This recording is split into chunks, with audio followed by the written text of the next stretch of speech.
14 years old when this happened. An old childhood friend moved back to my state after settling in Hawaii for a couple of years.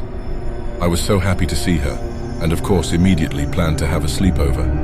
Unfortunately, she had moved pretty far from my area, as rent had only skyrocketed in the last 4 years she was gone. Her mum was a single mum, and she also had a younger brother, which probably didn't make it any easier. They had managed to find a house to rent that was kind of in the middle of nowhere. They were on a property with farm animals and acres of forest and fields, and the nearest neighbor was nowhere in sight. It was a 20-minute drive to the nearest town from her house, which left it kind of isolated. Anyways, I get there, and we immediately decide to go camping in the backyard, just like we used to when we were next-door neighbors in the suburbs. This time, it was a lot more authentic with the trees and animals that surrounded us, even if we could still see the kitchen window from where we pitched up our tent. I brought my suitcase into the tent, and we set up our sleeping bags. I also had this crappy little lantern from Costco that my mum had bought me. We left all of our stuff in the tent, and then went back inside to play and watch movies. As the night approached, her mum said she needed to get something. It's kind of fuzzy. I don't remember if she needed groceries for dinner, or if she was going to pick up the younger brother, but the two of us assured her we were fine on our own, and she ended up leaving for a while. Of course, we were excited when she left. I pulled out the candy that I had brought and we queued up some movies that we weren't allowed to watch. I believe it was The Hangover.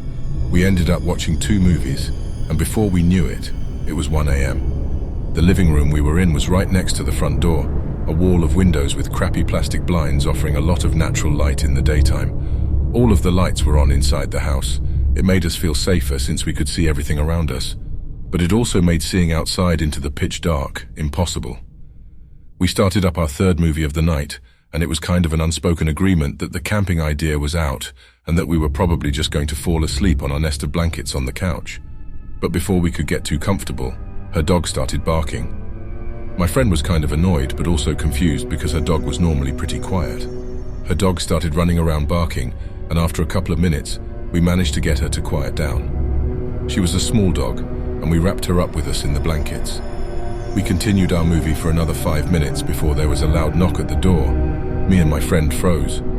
We looked at each other, confused as to who it could be. We didn't see her mum's car pull into the driveway, and with how dark it was impossible to miss.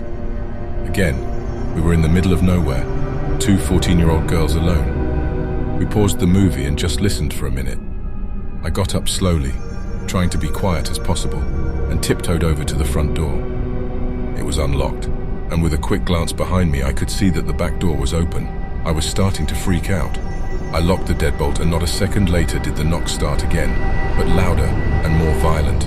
I screamed at my friend to call the police, and ran with all my might to get to the back door, slamming it shut and trying to lock it. Her back door was kind of jerry-rigged to shut, and I struggled to lock it for a good 2 minutes. Longest 2 minutes of my life. After I locked the front and back door, I ran to the lights and turned all of them off, and then I finally got the courage to look outside. I peered through the plastic blinds at the front of the house and could see nothing but darkness. Another round of aggressive knocking and I literally dropped to the floor, so scared I couldn't even think. I just wanted to hide.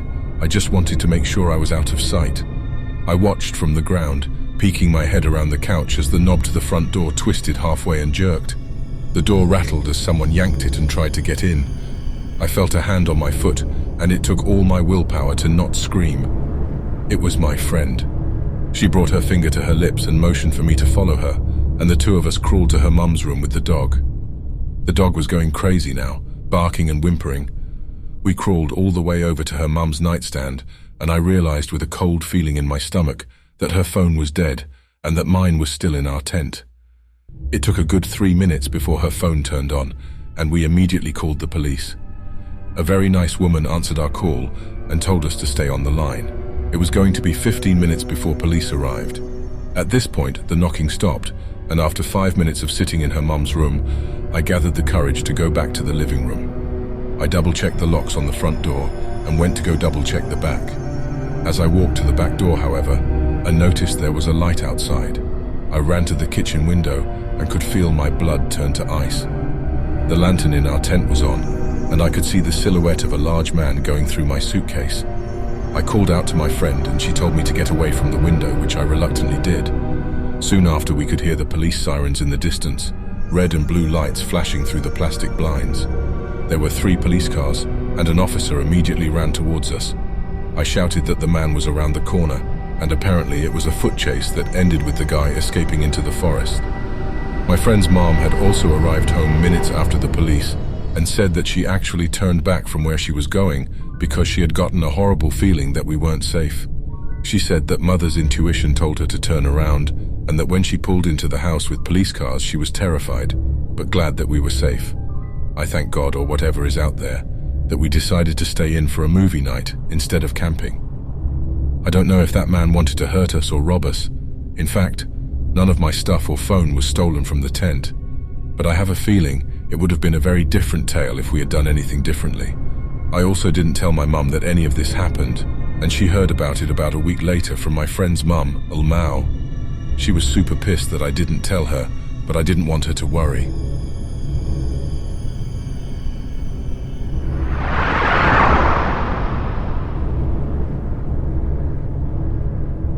I was 14. It was an average night, around 9 p.m. now. Me and my little cousin are at his house. I'm babysitting for the night, while my mum and aunt are shopping and my dad and uncle are at the movie theater. So we're sitting there and I was feeling really strange. Something was wrong, but I couldn't put my finger on it, so I just kept watching TV with my cousin. The feeling wasn't going away, so I got up and walked to the back door to lock it. When I came back through the kitchen, I saw what was causing my weird feeling. In the window, there was a very decrepit and homeless-looking man, just staring into the window, looking at my cousin. Protective mode turned on. I pretended like I didn't see the guy, and I told my little cousin that we needed to go upstairs because our parents would be home soon, and they wouldn't want him to be staying up late. So I went upstairs and put him to bed, knowing damn well that there was a man outside that wanted in. I was about 125 pounds and 5'8" at the time, and I played football for my school. If I remember correctly, I went downstairs and straight into the kitchen and grabbed one of those meat tenderizing hammers, turned back to the window where I saw him before. Not there. Ran back to the front door and checked that it was locked. Both the deadbolt and the knob were locked. Ran back upstairs with my meat tenderizer and went into my cousin's room and sat down in front of the door. He asked me what I was doing, and I said that he didn't need to worry about it and that he should keep his head low. Called the cops and then my dad and uncle. Cops would take half an hour, and my dad and uncle were 45 minutes away. Then I hear a window shatter and the sound of heavy boots walking around on the main floor. I told my cousin to stay calm, hide under the covers, and to keep silent. I could hear the guy walking around downstairs. It was horrifying. I gripped that damn meat tenderizer and waited. About 5 minutes pass, and then I hear the boots walking upstairs. At this point, I was having a freaking heart attack. My cousin's door is no more than 10 feet from the stairs. I heard him opening the doors to my aunt and uncle's room, then the bathroom. He walked back downstairs, and I heard him open the door to the basement. 15 minutes later, the police showed up and burst into the house. Turned out the guy was loose from a mental hospital 1 province away.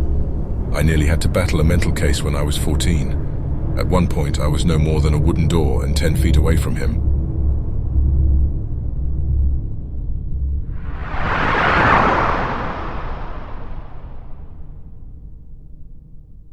My wife and I recently moved out of a home that I can only describe as fucked up.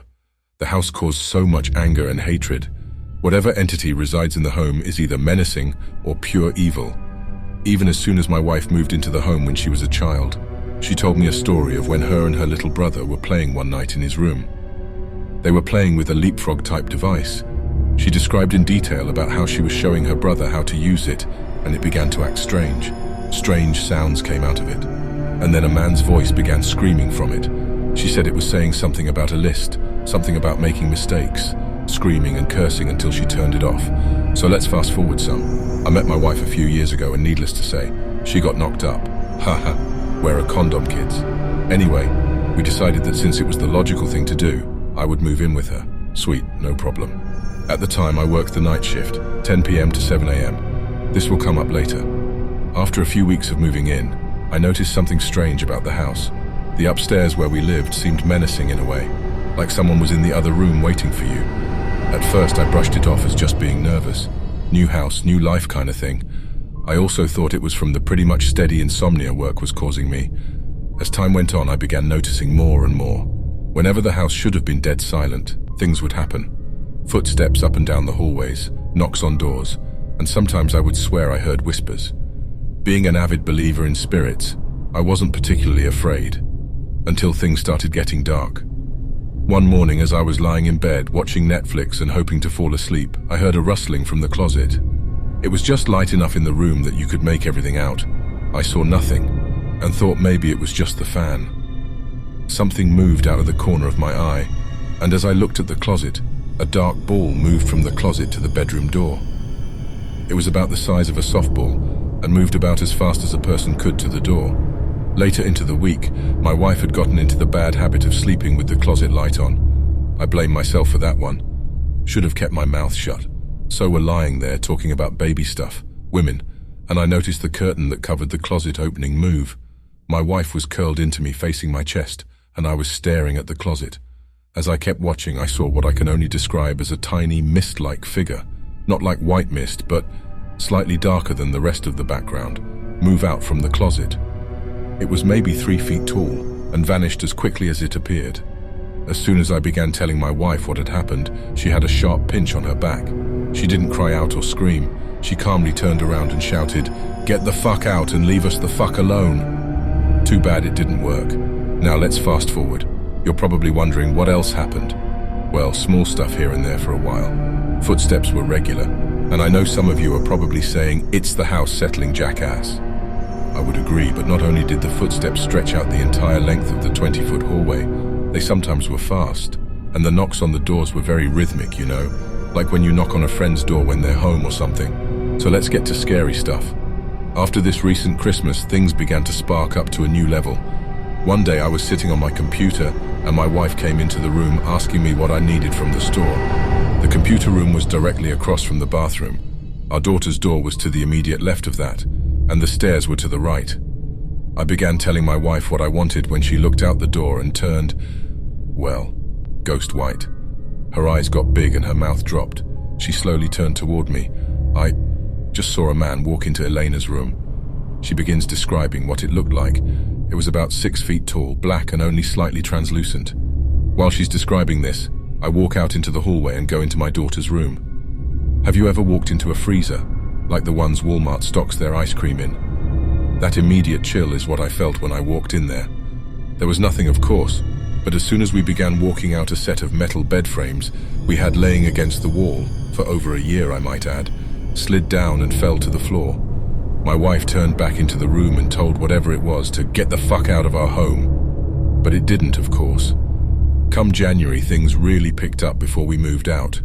The power got knocked out during a sudden storm, and we were left in the dark for a night. My wife at this point wanted nothing to do with the home at this point, and wanted to stay at her dad's. So we began packing her things for the night. I went downstairs and got my daughter loaded up in the car, and as I started walking back in, my wife shot out of the door nearly in tears. I asked her what was wrong, and she only said simply, "I don't want to talk. Close the door, let's go." The upstairs to the home is pitch fucking black, even on the brightest day due to the layout, so when the power's off during an overcast, you might as well be underground. My wife was in our room gathering her makeup and things with only a flashlight. As she was loading things into her bag, she heard someone walk from the stairs, down the hallway and right up against her back. She assumed it was me, but when she turned around, she saw nothing but black, not like darkness black. Imagine someone holding a black sheet in front of you, something like that. Even on our moving out day, things were happening upstairs. It was the worst I've personally ever felt it, just dread and sorrow. My wife once again had something walk up on her and heard knocks on the bedroom door while she was packing. We've gone back a few times to get a thing or two since we left in February. Every time it's terrifying walking up the stairs. But I feel as if I should end this on a high note. We moved into a brand new home, and it is a completely different experience here. It has helped our relationship and has taken a huge burden off of us.